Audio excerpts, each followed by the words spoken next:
Now, a landmark nuclear deal that once redefined global diplomacy is officially dead. Iran has declared that it is no longer bound by any restrictions on its nuclear program after the expiration of the 2015 pact signed with the world leaders. The deal, sealed in Vienna 10 years ago, promised sanctions relief in exchange for strict limits on Iran's uranium enrichment.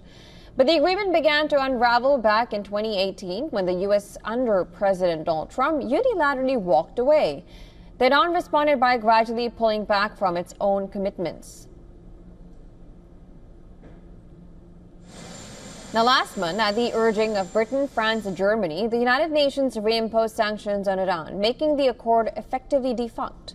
On Saturday, October 18, the termination day of the deal arrived. Tehran announced that all restrictions and monitoring mechanisms under the agreement are now terminated. At the same time, Iran's foreign ministry insisted it remains committed to diplomacy. Now, the deal had capped Iran's uranium enrichment at 3.67%, but according to the IAEA, Iran is now enriching up to 60%, a level no other non-nuclear weapon state has reached. Now, that's just short of the 90% needed for a bomb.